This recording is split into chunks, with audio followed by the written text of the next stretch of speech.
विश्वानगर गांव पहाड़ों के पीछे बसा हुआ एक छोटा सा गांव था।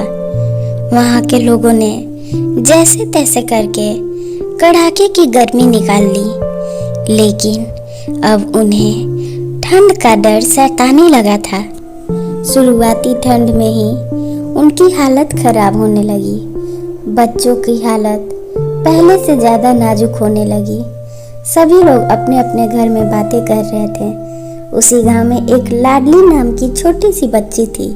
लाडली जब खुशी से अपने घर बताने जाती कि उसकी सहेली का जन्मदिन है, तभी अपनी दादी माँ और माँ को दुख रोते हुए देखती कि उनके घर में अन्न का दाना नहीं।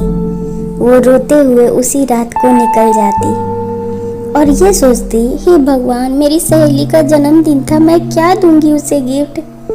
रोते रोते पूरी रात बीत जाती और एक पेड़ के पास वो रो रही थी। तभी देखती कि उस तेज हवा और ठंडे मौसम में ठिठुराता हुआ एक गरीब भिखारी वहाँ पेड़ के नीचे बैठा है, जो कि लाडली से कुछ तोहफा मांग रहा था। लाडली रोते हुए अपना दुखड़ा सुनाती। वो भिखारी उसे समझाने की कोशिश करता और कहता, कम से कम तुम्हारे पास घर तो है रहने के लिए, इतना तो खाना है जिससे कि तुम अपना गुजारा कर सको। लाडली को वहाँ रखा एक टोकरी फूल मिलता। भिखारी के कहने पे वो टोकरी फूल का उठा लाती। उससे भिखारी कहता, क्या तुम इस टोकरी का इस्तेमाल अपने लिए करना चाहोगी, क्योंकि ये जादुई टोकरी है। पर वो कहती, मैं सभी को अमीर बना दूंगी। उसकी ये बात उस भिखारी को अच्छी लगती। इधर गांव में लोग अपने अपने घर के बाहर अलाव जला के बैठे हुए थे। किसी को घर के बाहर अच्छा लग नहीं रहा था, लेकिन उनका पुआल का घर होने के कारण डर से उन्हें बाहर ही बैठना हो रहा था।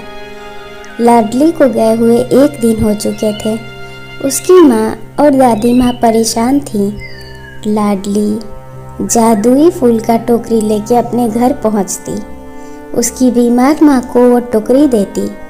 कहती, माँ, हमारे घर में अन्न का दाना तक नहीं था, ये जादुई टोकरी है, आप इसका इस्तेमाल करके देखो।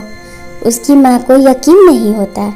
लाडली के कहे जाने पे वो उस टोकरी से कुछ कंबल और घर में अन्न का दाना मांगती।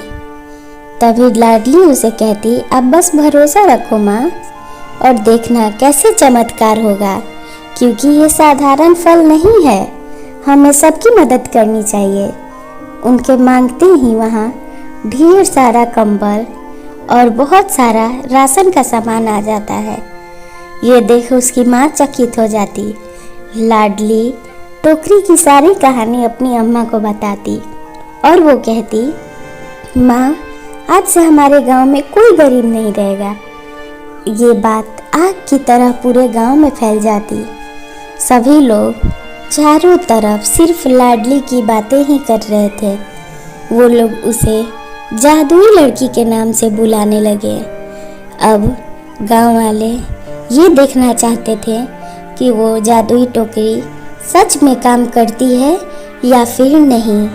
वो लोग ये देखने के लिए लाडली के घर के बाहर जाते तो उन्हें आश्चर्यजनक घटना दिखाई देती।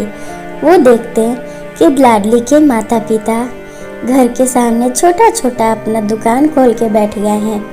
सब लोग चकित हो जाते कि रातों रात इनके पास इतना धन कहाँ से आ गया। तभी वो लोग हंसते हुए कहते, गर्मा गर्म समोसे खा लो, ठंड के मौसम में समोसे के मजे लो। उसकी माँ पीछे से कहती, और हो सके तो ये सब्जियां भी ले जाओ, जाके घर पे हरी भरी सब्जी बना के खाओ।